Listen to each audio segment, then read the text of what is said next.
Hey guys, still here and welcome back to Wargame Red Dragon. Today in a tournament match we have a 3v3 as per the usual between CaliforniaSchmeat on blue 4 and Freepoint on red 4. Now blue 4 picked a very interesting map here.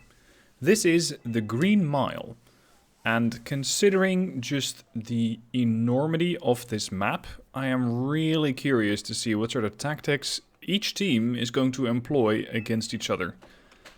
Because you have a few starting points, as you usually do. You got starting point Delta and Echo, and over on the other side Alpha and Hotel. Those two sectors alone are a wide front to cover. But then you bring in everything in the middle. That's a total of 7 sectors. That's a lot of work. Considering you only get 3,000 starting points, that is a lot of work. And a lot of terrain to cover. So I'm very curious to see how each team is going to be managing this situation. And I think it's a very interesting pick by Blue 4. The tournament, by the way, is proceeding quite quickly. We are getting a lot of matches done already. I will not be covering every single match, but what you can do is have a look at the Battle Replays channel on my Discord. Link for that down below in the description. And there you can find all the replays between the matches of the teams that have been played so far. And you can see who was what team, so whether a team played as Blue 4 or as Red 4. And it's really interesting to see the different tactics, but also the different map picks. And just imagine being Red 4 and having a Blue 4 team just spring this map on you. Saying, guys, this is what we're playing. Good luck. And, well, it is going to be an interesting situation for Red 4, but they do have a Brigadier General, and they do have a Major General, so it is by no means going to be just a giveaway match for Blue 4 because they picked the map, and because they might have a tactic for it. It's definitely going to be a challenge for these guys. Now, let's see what the plan seems to be. We got Enotek heading for Gulf, or at least it seems like they're discussing what territories to use for defense. Red 4 seems to want to have this forest, this industrial area over here, and over here this tree line. Krot is going to go there. I'm not exactly sure with what. And over here he's also going to be placing something down. Blue 4, probably communicating through Discord, so they haven't put down that many markers. We got Soldierly Beast using the Swedes. Then we have Corporal Danger Noodle, Israel. And over on the right, we have City Hunter as the French. I think the French AMX could be an interesting unit to use over here. One drawback that they have is that the French stabilizer is generally not very well invented. The French tanks, at least, don't have a good stabilizer. Soldierly Beast is putting an EPBV 3022 over on the, I think, the far right. Something else that you have to keep in mind on a map like this is fuel. Especially if you want to be maneuvering a lot, you're going to need fuel. Now, some nations, of course, are more affected than others. Finland could probably move from Kilo to Charlie and back and still have some fuel left to go again. Whereas the Japanese, well, it's not quite that they're going to be struggling to get from Echo to Charlie, but if you're going to start them off in Charlie and you want to drive them all the way over, I think they might run out of fuel halfway through India. So it is going to take a bit more of a logistical challenge than if you were playing, say, Paddy Field or something similar. Anyway, looks like the Swedes are starting out with the Bacan 1C. We get a Merkava 3D Baz. That is a big investment by Blue 4. Do they have any other big investments? Oh, I did see a Leclerc here. Yeah. Anything else? 1, 2, 3... No, sorry, 2 CVs. I'm not yet seeing a third, I think. Although it is hard to know exactly what's in each of these transports. 4 CVs, those are Badelos with command infantry inside. How many CVs is Red bringing? Because in my experience, the ranked guys, they usually don't go for quick conquest grabs. They go for terrain grab. So they won't usually invest that many points into command vehicles. And they just rely on their ability to outplay the other team. And then, that way just grab more and more territory, and then you put a CV in there, if you want it at all. But on a map this size, there might already be breakthrough at that stage. Looks like red might also be going with 4 CVs. I got Pakuda's OT-64A, Inotek's T-72 Copa. And where did it go? Yeah, here it is. 3rd CV. Oh, here's the 4th. Yeah, here's another Copa. Alright, lots of deployment. Oh, there we go. I was going to say lots of deployment, but they just started. Panther rushing forward first. Probably hoping to capture either of these buildings, and it might very easily get detected by the L-17K over here. It's going to be hard to cover everything on this map. I'm going to need to find a good perspective for this one. L-17 circling. Have they seen it? They have not yet seen it. There we go, now they've seen it. City Hunter is already dropping to the ground with the helo. And it does seem like the guys just dropped off safely. What we got over here is a Rima 85 team. That's not quite what I was expecting, really. Oh, Blue also invested in a Rafale. Interesting. And the Bacan 1C is firing at positions here. They're putting up a smoke screen? Maybe they're trying to save their Maglan. Red does have some units going over here, but so does Blue. There might be a flank happening here with the Tatra and the reconnaissance infantry inside. They are elite. There's even a pram out there. This is the... I never quite know how to describe this unit. It's a fire support vehicle-ish. It has that 5 HE gun that fires out a 2450 and a Conqueror's missile that does a decent amount of damage, if it hits. It has very little armor. I always find it a bit of a weird unit to use because it doesn't really adhere to any single role. Now, Blue 4 has captured more terrain. Blue 4 has captured Kilo, whereas Red 4 is still moving their CVs into position, but that's not going to take too much more time, as Krot has the CV positioned in India. And over here we got the command tanks, 1 and 2. And they just captured Bravo as well. So now Red's at a +2, but Blue captures Juliet, so nobody moves at a plus. Now let's see what we have. It is such a wide map that I'm going to pause it temporarily. Maglan are using their spikes, I think against the Tatra. Not that they're doing a ton of damage. Well, they're doing some damage to themselves because they're giving their position away. Over here, they know that something's up. Blue 4 does. Maybe they're getting attacked. We got Eric's down in the middle. Of course, these are very nice units because they can both spot, they can engage vehicles if they get too close, which in Gulf is not terribly likely. And they can use the Igla against any helicopter threats. So you can see the Erics are here, here, and here. Here. Yeah, that's the that's the line of Erics that Red 4 has set up. Blue has set up a line of Maglan here and there. We got a Maglan team here. For some reason there's Chayatet there. I don't quite understand. Maybe they're still moving into position. I would deploy my Chayatet probably here, making sure that I can still spot something down the road and ambush if and when required. Because this road down here, I don't really see vehicles coming down there because you'd already have seen those. Small encounter here between yet another Maglan team and a vehicle, and it looks like the vehicle didn't quite make it out of there, and there goes another one. A skirmish going on here. Yeah, that's the last surviving member of the Maglan team. They're gonna have a hard time as the Lekha Pekota move in. All elite. One Tatra is still moving, with infantry inside. I'm thinking that's another Eric's. No, that cannot be another Eric's team. No, it's the Czech. So it's probably these guys. 2 MiG-913s on patrol. Whoa. And an L-18.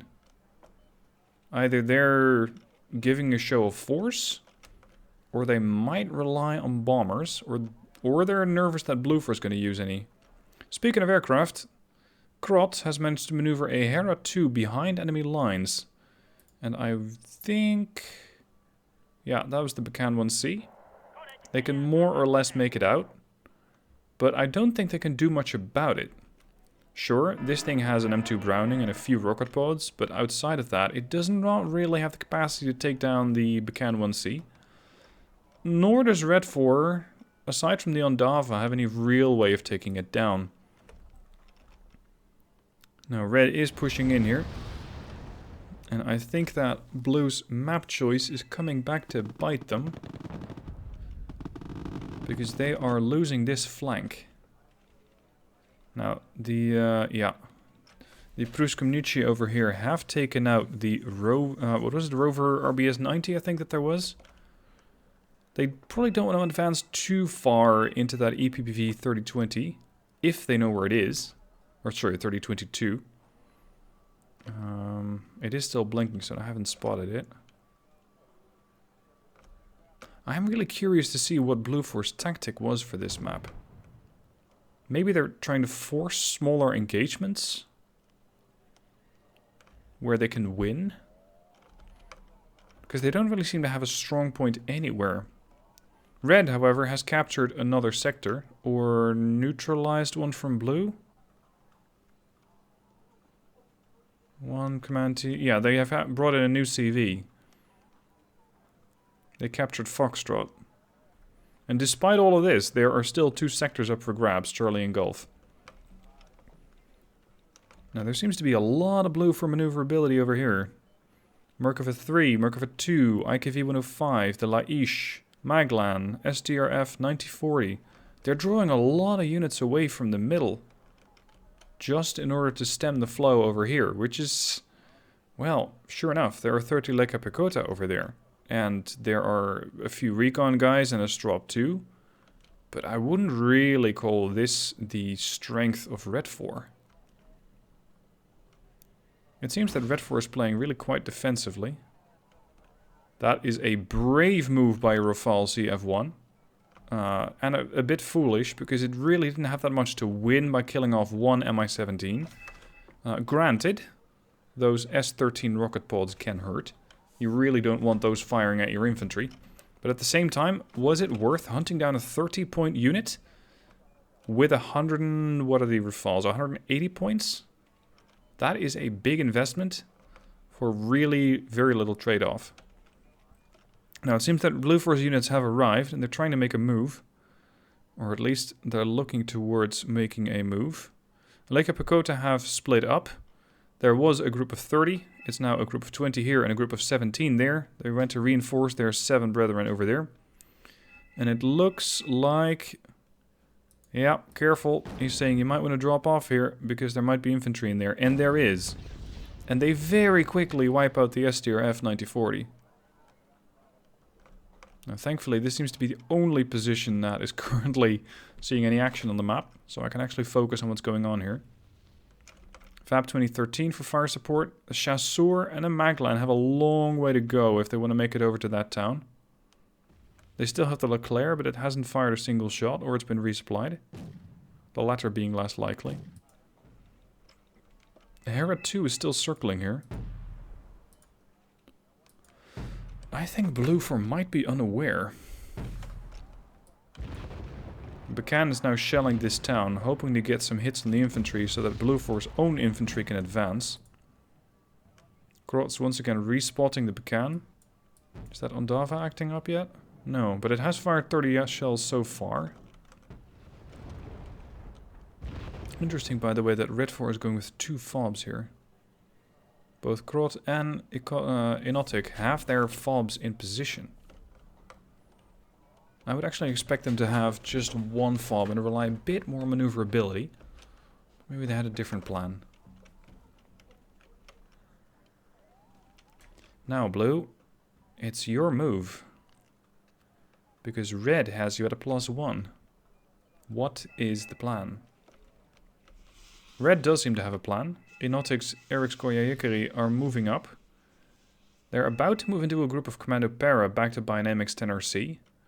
But these guys have support from the T-55M and potentially the direct attention from the Ondava.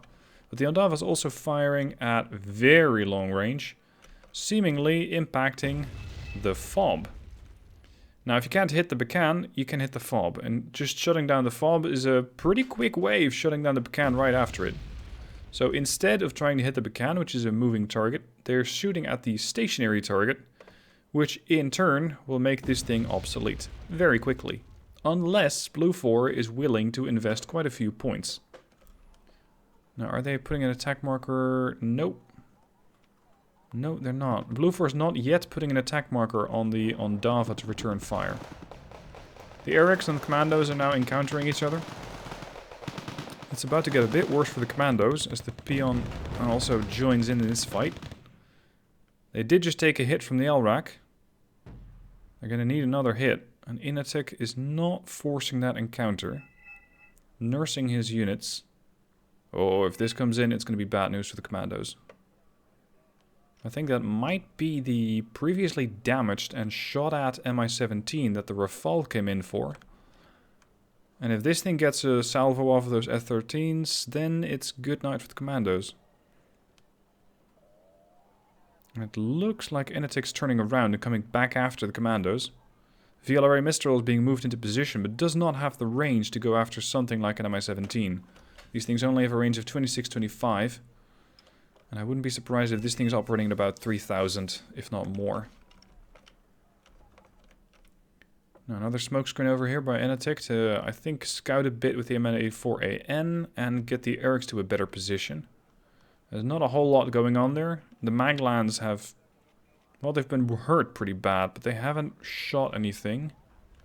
Or they've been resupplied, but I don't think that they've been resupplied. Yep, the fob hunt is complete. Clever way by Red 4 to shut down the enemy artillery. Very clever. And Blue does not have any other logistics units over here. No fobs. If they want to keep that Bacan 1C firing, and I think on a map like this it can be pretty instrumental, then they're going to have to bring in logistics units. Now, one problem with the VLRA Mistral is that it's just a truck, and it is unarmored, so even a sniper rifle, like the one that these guys are carrying, is capable of firing right through the Jeep, doing damage to it and almost actually killing it. At that point, the Commandos re-engage, and they're now pinned between the recon squad here, the Erics over there, and the T-55. And for good measure, the Mi-17 is also being thrown in. Now, the Mi-17 might be aware that the VLRA has a weapon jam. And that weapon jam is going to last for, yep, there we go, for another 30 seconds. So it dunks a couple of missiles into the VLRA, takes a small bite out of the Leclerc, but the Leclerc is much harder to kill than a VLRA and does not really seem to care much. And the Mi-17 is empty again. In the meanwhile, the Commandos have died. Laish once again firing, this time probably hope... Oh, actually smoking up the Leclerc. I was expecting high explosive bombardment against the infantry in here to try and reconquer that forest, maybe push back through it. Because I am not really seeing any fantastic way for Red 4 to take out a Super Heavy. But Blue 4 is being so careful with their Super Heavies, they're so nurturing of them, that they are, in essence, going to waste. Because as it stands, Blue 4 is behind 146 points. They have two Super Heavies sitting within a couple hundred meters of each other. And these things, well, I think they're not really the right unit for this particular map. Now there's something else happening. As a CV from Blue 4 has died or is relocating. Or Red brought another CV in. Red brought another CV in for Charlie. So Red now has a +2. Blue 4 is trying to counter that by bringing in a Berdelas with another infantry. infantry command, and the the Ondava is still effortlessly shattering whatever remains of that fob, which at this point is nothing. But hey, just keep it going. You don't know if the fob's destroyed or not, because they probably don't want to have that Hera scout out too aggressively. Sneska in a position, and Bluefor seems to know about it. Redford doesn't have to do much. Red can just sit here. There's the Bordelas. So red's going to go back to +1. It's not going to be a very big challenge for Redford to see where exactly blue put this infantry, or put the CV in general, because red doesn't know it's infantry, probably. But they have a pretty good guess. A pretty damn good guess by Krot. Yeah, it might be right about here, and it is exactly over there. They can't really put it in the tree line because they'll get spotted. They can't very well put it in these buildings because red probably knows that there's something in there. And over here, any of these buildings, it makes sense. So let's see if the Ondava goes fishing. And it does. But what's it firing at? It's shelling the Rovait and killing them off. They have definitely gotten their money's worth out of this Ondava. Both in the sense of killing off the fob and making sure that the enemy does not have the capability of seeing their units by temporarily laying smoke screens. It saves them the use of a mortar. And there goes another CV. It's bad news for blue. It is not the end of their air force. Blue still has Echo for air spawn. But of course it is an important line, and it is another CV that's going to be 100 points at least to replace. So it seems like blue, they might have picked the map, but they might have bitten off a bit more than they can chew. Whereas red 4, if you look at the overall units that they have, and sure enough, I haven't covered everything, I haven't seen every encounter, they've been very careful. Very, very careful. ATGM, anti-tank, anti-air, recon. Anti-air, anti-tank, recon. Recon plus anti-air. No anti-tank here, although the M84AN could pass for that. And the M84AN has very short range smoke cover from the SM82.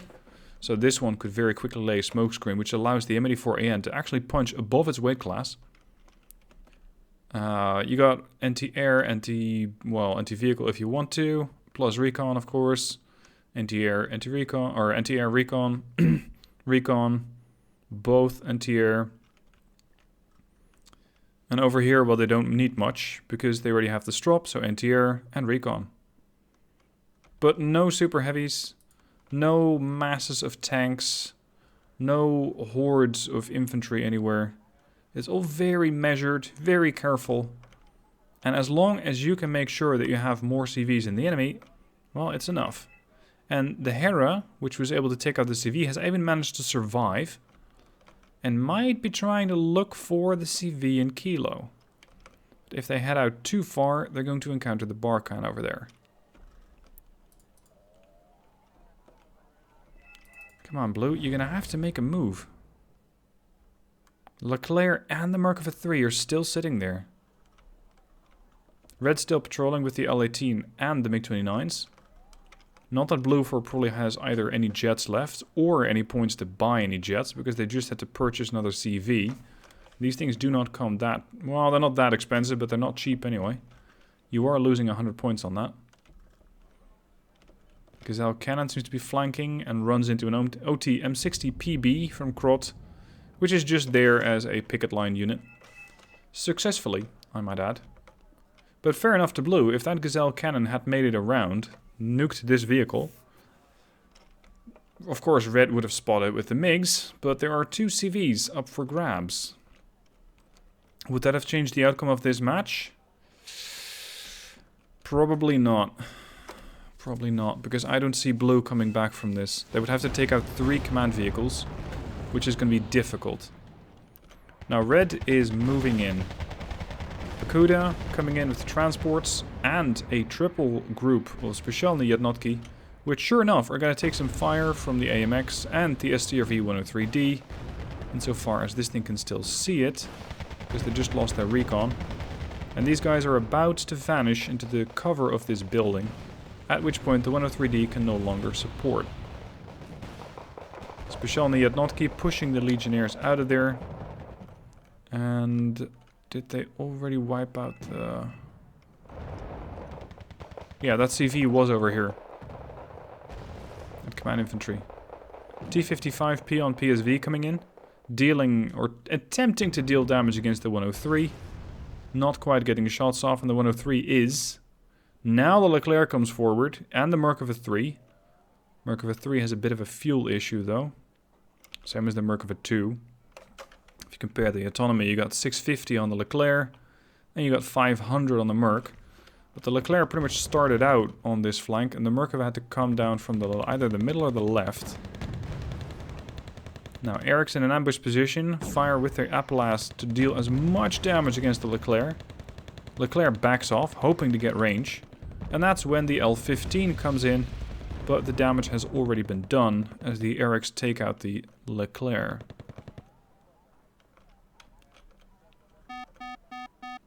Yep, it's about to end.